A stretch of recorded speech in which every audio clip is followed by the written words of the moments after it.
Shout out to Marco Pedrana, AMG, Dan Real, Fit Mantis, Christopher Graves, Mada Alcusa, I Am Leon, and Touch My Dilly.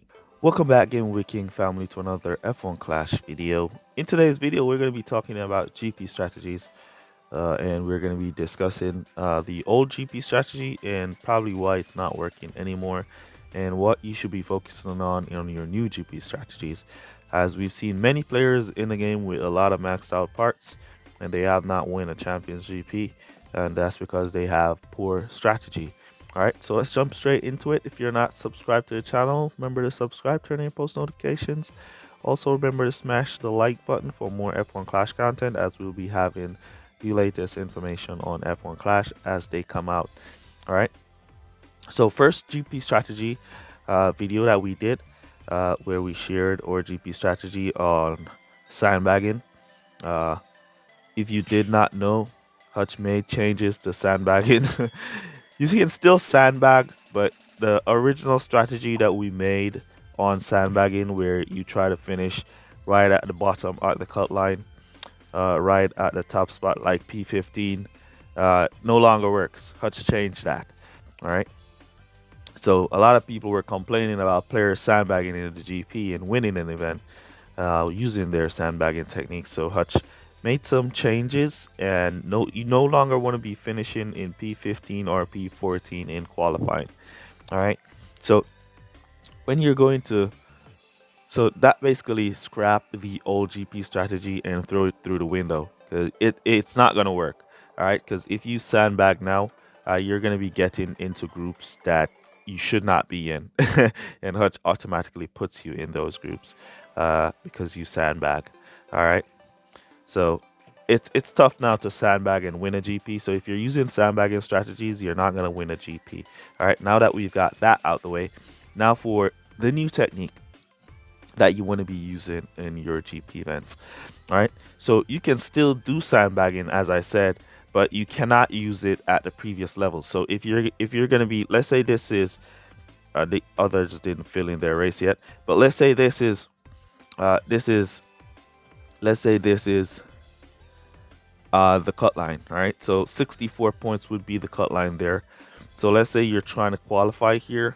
You do not want to qualify in 6th and 5th place. All right, once you qualify in 5th and 6th place right there, you're going to get thrown in a hard group, because Hutch is going to basically think that you're sandbagging to qualify in those positions. If you not genuinely qualify in those positions, well, sorry, man, it is what it is. All right, so what you want to do now, you want to kind of move the bar up a little.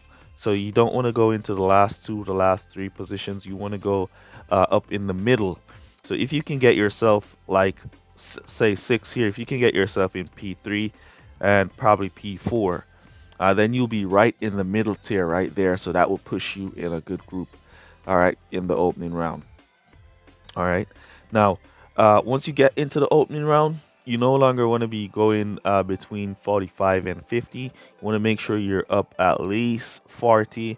Let's say 25 to 40 is where you want to be at. You want to be always in the middle somewhere there, and that would kind of push you in a normal group. So you'll be getting a little easy group there that you can just overpower at the end. Most of the time, you're going to get other strong players that are in that group, because other strong players are going to be using the same strategy as you are going to be using. So they're going to also get in that group. So probably they will just overshot and overpower you anyways. All right. Now, so that's a simple strategy that you could use if you're not yet at a higher level to do 47s in the game. All right, now when you can do 47s in the game and you can score 470 in the finals, you're completely different. You don't want to be using those strategies at all. You want to move away from using those strategies. Once you can score 47 in the game, you do not want to be using sandbagging techniques. It's not going to work. It's not going to work, all right, because you're going to lose on average. All right, what is average in the game now? Your average is your overall score that you have done for all the races in the event. All right, now, so I don't know if you guys have ever seen a final round where you would put in, like, you see me do it many times. You see me put in like 470 on the finals, and then somebody else comes and score 470, but they get P1 and I get P2. All right. The reason for that is because they have a higher average than me. All right. So when you look back, I probably drop a point or so. Many times now you hear me complaining about, oh man, we dropped 1 point and that's it for the GP, because we cannot use the 47 strategy if you lose a point. If you lose 1 point when you're running a 47 strategy, your GP is over when it comes to 47s. If you're going with the guys that are scoring 47s and you lose 1 point, you're not going to get P1. You probably get like P12 or something like that. All right. Because this is how the 47 is. So when you can score 47, you're basically not thinking about points. You're now thinking about the amount of races you do in the events. All right. So sometimes you'll see people qualifying with 147, and then they'll do like 470 in their OR and 470 in the finals.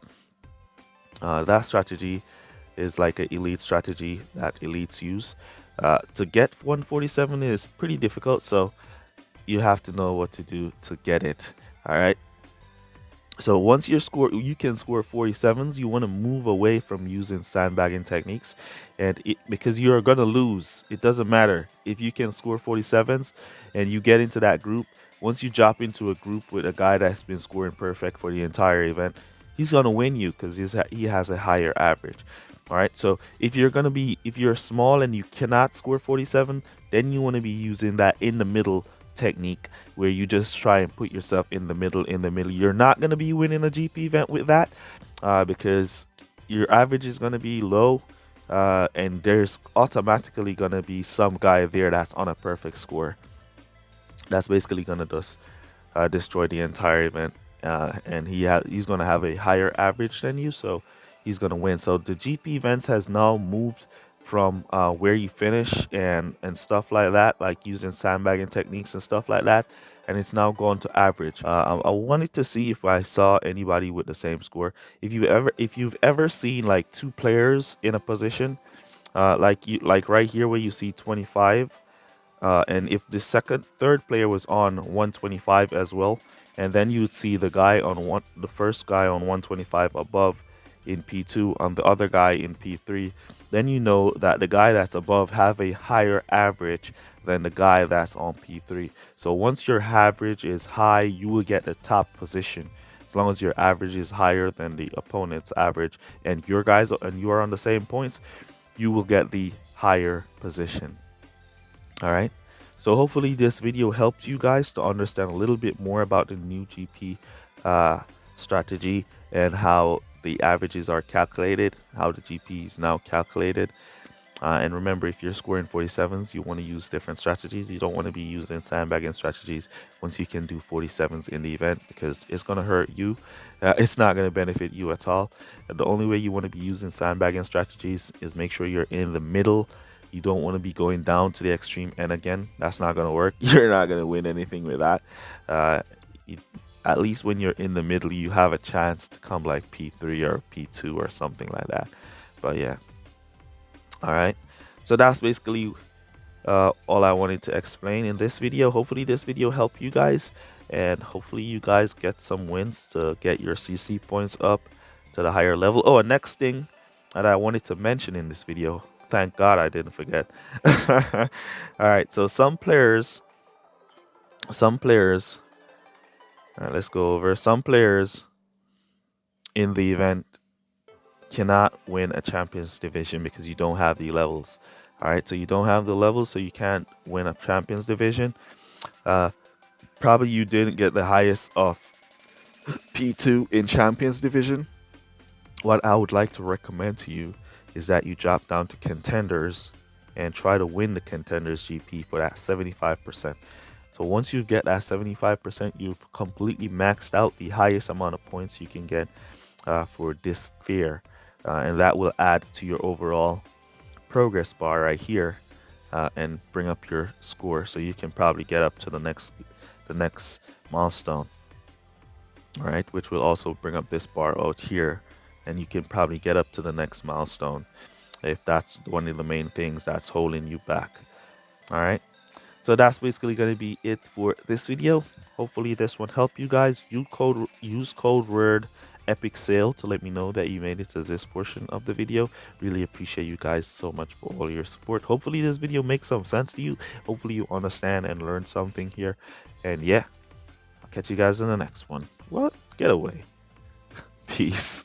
Well, good guys. Bye.